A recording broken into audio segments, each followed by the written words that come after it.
के दिन बन रहा है पुष्य नक्षत्र का महासंयोग। मात्र एक घी का दीपक आपको चुपचाप 12 बजे से पहले लगा देना है। परंतु उससे पहले आप सबसे एक छोटी सी प्रार्थना कि जो लोग पहली बार आए हैं चैनल को सब्सक्राइब जरूर कीजिएगा। आप सभी को पता है कि आमल की एकादशी का दिन कितना बड़ा दिन होता है। जितने भी महापुराण हैं, चाहे शिव महापुराण, लिंग पुराण, ब्रह्म वैवर्त पुराण, विष्णु पुराण, अग्नि पुराण, सभी पुराणों में इतना कहा गया है कि इस दिन किया गया दान पुण्य सत्कर्म का जो फल होता है ना, वो इंसान को जीते जी प्राप्त हो जाता है, उसी समय प्राप्त हो जाता है। आप साल भर चाहे कितना भी दान सत्कर्म करें, उसका फल आपको अगले जन्म में मिलेगा, लेकिन इस दिन किया गया फल आपको उसी दिन प्राप्त होगा, जीते जी प्राप्त हो जाएगा। इस पूरे वीडियो के अंदर हम लोग 3 महा उपायों के बारे में बात करेंगे जो कि आपको आमल की एकादशी के दिन करने होते हैं, और 2 ऐसे उपाय जो आप किसी भी एकादशी के दिन कर सकते हैं। आपकी जीवन की समस्त समस्याएं खत्म हो जाएगी। तो ध्यान से सुनते चले जाना, समझने की कोशिश करना। सबसे पहले बात करते हैं पहले वाले उपाय की। देखिए, पहला वाला जो उपाय होगा वो आपको घी का दीपक जो कि 12 बजे से पहले लगाना है। अगर आपके घर में आपको चाहिए धन की हमेशा बरकत होती रहे, यह है घर की बरकत के लिए, आपके घर की सत्ता को बढ़ाने के लिए, आपके घर का इतना मान सम्मान बढ़ेगा, इतना धन आएगा कि आपके जीवन में आपने कभी सोचा नहीं होगा। बड़ी से बड़ी धन की समस्या इस दिन खत्म हो जाती है। इतना अद्भुत और अचूक उपाय है ये। आपके घर की सत्ता हमेशा के लिए बढ़ती रहेगी। आपको छोटा सा काम करना है, एक दीपक लेना है। इस दीपक को किस तरीके से बनाना है, आपको गोल बाती लगानी है और इसके अंदर भरना है आपको गाय का घी। गलती से भी भैंस का घी काम में मत लेना, केवल गाय का घी, चाहो थोड़ा सा लेना, लेकिन गाय का घी ही लेना।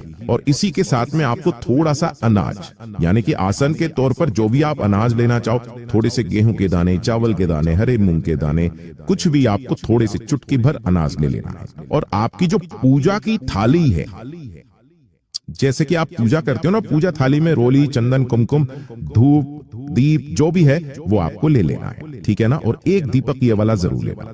इनको लेकर के आंवल की एकादशी के दिन, अगर आपके घर में भी कहीं पर आंवले का पेड़ है या पौधा भी है, तो आप वहां पर भी इस उपाय को कर सकते हैं। आंवले के पेड़ के नीचे चले जाना। किस समय पर जाना है ये चीज ध्यान दीजिएगा। इस वाले उपाय को आंवल की एकादशी के दिन जो दोपहर के 12 बजते हैं, है ना, दोपहर 12 बजे से पहले आपको ये वाला उपाय करना है। और अगर आप दोपहर 12 बजे से पहले नहीं कर पाए, भूलवश भी भूल गए, तो फिर आपको ये वाला जो उपाय है रात्रि को करना है, यानी कि 6:30 बजे के बाद, शाम के 6:30 बजे के बाद करना है।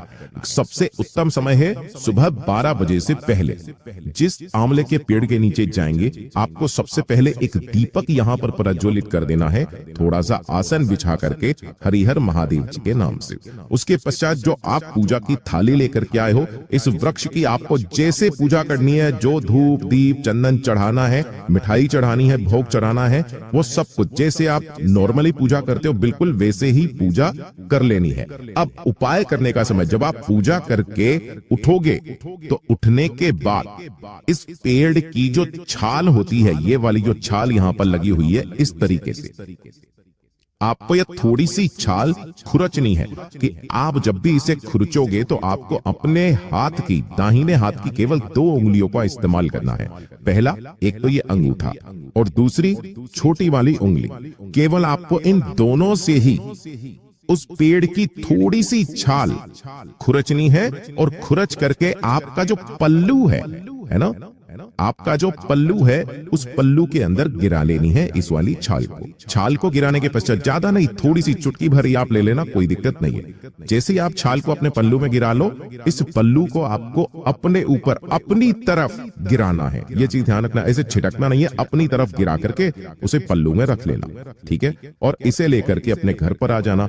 घर पर लाने के पश्चात आपको इस पेड़ की छाल को लेना है और एक लेनी है आपको हल्दी की गांठ और उस पेड़ की छाल। इन दोनों को आपको एक लाल कपड़े के अंदर गिठान बांध करके रख देना है और इसे ले जाकर के रख देना आपके घर में जहां पर भी आप धन रखते हो, धन रखने का स्थान हो, दुकान के लिए कर रहे हो अपने गल्ले में, उस जगह पर जाकर के अमल की एकादशी के दिन ही इसे रख दीजिएगा। आपके घर में इतना धन आएगा महाराज कि आप संभाल नहीं पाएंगे। बहुत ही अद्भुत और अचूक उपाय है, जरूर कीजिएगा। अब बात कर लेते हैं दूसरे वाले उपाय की। ये जो दूसरा वाला उपाय है कि अगर आपके परिवार में कोई भी व्यक्ति ऐसा है जिसे निमोनिया की बीमारी है, ध्यान से सुनते चले जाना, निमोनिया की बीमारी है या श्वास संबंधित बीमारी है या दमे की बीमारी है ना, इस तरीके की अगर कोई श्वास बीमारी, दमे की बीमारी है, चलने में हांफ जाता है, थक जाते हैं, चलते चलते हांफनी खुलने लग जाती है, तो एक छोटा सा उपाय, अमल की एकादशी के दिन आपको एक स्टील के लोटे में गाय का दूध, गाय का कच्चा दूध स्टील के लोटे में भरकर लेकर के और किसी भी आंवले के पेड़ के नीचे समर्पित कर देना। ओम नमः शिवाय, श्री शिवाय नमस्तुभ्यम पंचाक्षरी मंत्र या षडाक्षरी मंत्र का स्मरण करते हुए हरि हर महादेव के नाम से अपना नाम और गोत्र बोल करके कामना करके कि मेरे ये जो समस्या है ये खत्म हो जाए, आपकी सारी समस्या। ये वाला उपाय सिर्फ और सिर्फ निमोनिया, श्वास संबंधित, दमा संबंधित या फिर चलने में हांफनी फूल जाती है, उन लोगों के लिए ही पॉसिबल है। तो अगर आपके भी परिवार में कोई व्यक्ति ऐसा है, वो भी अमल की एकादशी के दिन इस उपाय को कर सकते हैं। बात कर लेते हैं तीसरे वाले उपाय की। तीसरा वाला जो उपाय होगा ना, ये होता है आपकी बड़ी से बड़ी मनोकामना पूर्ति के लिए, जो कि सिर्फ और सिर्फ अमल की एकादशी के दिन किया जाता है। ध्यान से सुनिएगा। तो आप जैसे यथावत मंदिर जाते हो, पूजा अर्चना करते हो ना, तो आप किसी भी मंदिर में चले जाना जहां पर भी भगवान श्री हरि नारायण विष्णु जी का स्वरूप का मंदिर हो, जो भोग चढ़ाना है वो भोग चढ़ाना, लेकिन अपनी कामना कह करके एक बार वहां बैठ करके आसन लगा करके श्री कनक धारा स्रोत का पूरा पाठ करके आ जाना। थोड़ा सा समय जरूर लगेगा, पाठ करने के पश्चात भोग दे करके अपनी कामना कह करके आ जाना। 21 दिन तब होते हैं जब आपकी वो कामना पूरी हो जाती है। अब बात कर लेते हैं चौथे वाले उपाय की। चौथा वाला जो उपाय है ना, ये उन लोगों के लिए है कि अगर आपके परिवार में कोई व्यक्ति बहुत ज्यादा बीमार है, बहुत गंभीर बीमारी है, डॉक्टर ने भी मना कर दिया है कि इसका कुछ नहीं हो सकता है, काफी समय से हॉस्पिटल में भर्ती है, छुट्टी नहीं मिल रही है, बहुत बुरी समय चल रहा है, उसके शरीर में बीमारियां खत्म नहीं हो रही है, तो आपको एक लोटा शुद्ध जल अपने घर का लेना है। और इसी के साथ आपको अगर इस तरीके का आंवला मिल जाए तो बहुत अच्छी बात है, वरना आपको अगर ऐसा आंवला नहीं मिलता है तो आप इस सूखा आंवला जो मार्केट में होता है, इसे आपको ले लेना है, ठीक है। और इसके 1 से 2 टुकड़े आपको इसी वाले कलश के अंदर डाल देना है। इस वाले उपाय का सबसे अच्छा क्रम यह है कि इस वाले उपाय को आप बीमार व्यक्ति के निमित्त उसके परिवार का कोई भी व्यक्ति कर सकता है। दूसरा, अपने घर पर भी इस उपाय को कर सकते हो। इस उपाय को करने का एक खास समय है, जो कि है रात्रि को 9:15। केवल 9:15 पर ही इस उपाय को किया जाता है रात्रि को।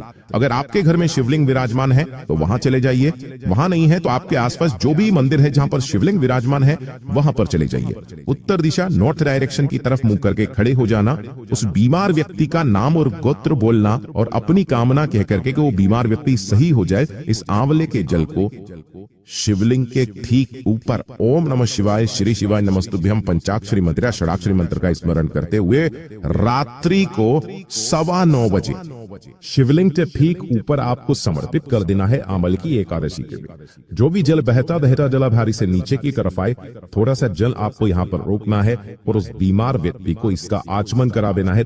हॉस्पिटल से छुट्टी नहीं मिल रही है तो 2 से 3 दिन के अंदर अंदर उसे छुट्टी मिल जाएगी। और अगर आपके शरीर में किसी भी तरीके का कोई रोग है, बीमारी है, तो इसका आचमन कर लीजिएगा, आपकी वो बीमारियां खत्म हो जाएगी। पूज्य गुरु जी का बहुत ही अद्भुत और अच्छा उपाय है, जरूर कीजिएगा। अब बात कर लेते हैं आज के इस वीडियो के 5वें वाले उपाय। ये वाला जो उपाय है ना, ये होगी आपकी बड़ी से बड़ी कामना पूर्ति के लिए, और ये किसी भी एकादशी के दिन करने वाला सबसे सुंदर और सबसे अद्भुत उपाय है। आपको इसके लिए चाहिए होंगी 7 बेलपत्र जो कहीं से भी खंडित, टूटी फूटी ना हो। दूसरे नंबर पर चाहिए होगा आपको जल, एक कलश के अंदर जल भरना। लेकिन अगर आपके पास में प्रचुर मात्रा में गंगा जल नहीं है तो पूरा जल से भरचे और इसके अंदर 2 से 4 बूंदे आपको गंगा जल की मिला देनी है। और इसी गंगा जल के अंदर, इसी जल के अंदर आपको 7 बेलपत्र जो आपने लिए हैं, उन 7 बेलपत्र को भी इसी के अंदर डाल देना। और एकादशी के दिन किसी भी समय पहुंच जाना देव आदित्य महादेव जी के मंदिर शिवलिंग के पास में। लेकिन सबसे पहले आपको दर्शन होंगे नंदी बाबा के। आप नंदी बाबा के पास में जाना है, उस कलश को आपको अपने दोनों हाथों में पकड़ना है और उसमें से इतना धीरे जल समर्पित करना है कि जो उसके अंदर बेलपत्र है, ये चीज ध्यान से सुनिएगा। इस कलश के अंदर जो आपने बेलपत्र डाले हुए हैं ना, वो बेलपत्र नंदी बाबा की उठे पैर पर समर्पित नहीं होना चाहिए। यहाँ पर केवल आपको जल समर्पित करना है। ओम नमः शिवाय, श्री शिवाय नमस्तुभ्यं, पंचाक्षर मंत्राक्षर मंत्र का स्मरण करते हुए अपनी कामना कह करके केवल जल समर्पित होना चाहिए। बेलपत्र लोटे के अंदर ही होने चाहिए। और उसके पश्चात शिवलिंग के पास में जाना, उत्तर दिशा नॉर्थ डायरेक्शन की तरफ मुंह करके खड़े हो जाना और अपनी नाम और गोत्र बोल करके कामना कह करके एक एक करके सभी देवी पत्तों को शिवलिंग के ठीक ऊपर समर्पित कर देना कि सभी की दंडी रहनी जलाधारी की तरफ, बीच वाली पत्नी का मुख आएगा आपकी तरफ। सारे की सारी देवी पत्रों को समर्पित करने के पश्चात बाबा से विनती करना, कामना करना, अपनी कामना कह करके वापस घर की तरफ चले आ जाना। आपकी जो कामना होती है वो पूरी जरूर होती है। वीडियो अगर पसंद आए तो लाइक जरूर करना, साथ ही साथ चैनल को सब्सक्राइब जरूर कीजिएगा। मैं आपसे मिलता हूँ अभी वीडियो में।